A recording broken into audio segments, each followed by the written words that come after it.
Abraham சந்ததி ஆசீர்வதிக்கப்பட்டது போல என் சந்ததி, என் 1000 தலைமுறை ஆசீர்வதிக்கப்படும். உங்களுடைய 1000 தலைமுறை ஆசீர்வதிக்கப்படும் என்பது என்கிற காரியத்தில் நீங்க ஒரு நாள் பின்வாங்கிடவே கூடாது. உங்களுக்கு அப்புறம் இந்த வாழ்க்கை அவ்வளவுதான் அப்படி நினைக்கிறவங்கள்ட்ட நீங்க சொல்லணும், நான் 100 வருஷத்தை பத்தி யோசிக்கிறவன் இல்ல, 1000 தலைமுறையை பத்தி யோசிக்கக்கூடியவன். அல்லேலூயா. 1000 தலைமுறையை பத்தி நான் பேசுவேன். ஒவ்வொரு தலைமுறைக்கும் 1000 தலைமுறை ஆசீர்வதிக்கப்படும் என்கிற சத்தியத்தை சொல்லி கொடுத்துட்டே இருப்பேன். நான் 1000 தலைமுறையை பத்தி பேசுறேன். என்கிட்ட ஒரு 10 பேர் என் ஃபேமிலியில் இருக்கானா, அவன்கிட்ட எல்லாத்தையும் 1000 தலைமுறையை பத்தி சத்தியத்தை பேசுவேன்.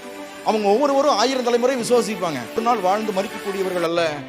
என்னுடைய 1000 தலைமுறையும் இரக்கம் பாராட்டப்பட்டு இந்த பூமியில் அடுத்து வருகிற எல்லா தலைமுறைகளுக்கும் நான் ஒரு வழிகாட்டியாகி வாழக்கூடிய இடத்துல ஆண்டவர் வைத்திருக்கிறேன். ஒரு மனிதனுடைய கீழ்ப்படிதல் அநேகர் என்ன பண்ணுனா பிளஸிங்குள்ள நடத்துது. இப்ப என்னுடைய கீழ்ப்படிதல், என்னுடைய அழைப்பை நான் புரிகிறேன் இல்லையா, இந்த புரிஞ்சு கீழ்ப்படிந்த உடனே இது அநேகரை பிளஸிங் ஆசீர்வாதமாய் மாற்றுகிறது. வாக்குத்தத்தம் கிடைச்ச உடனே அவன் சுயமா ஒரு முடிவெடுக்கல, கர்த்தருக்காக கர்த்தர் செய்கிற காரியங்களுக்காக அவன் காத்திருக்கான். பாருங்களேன்,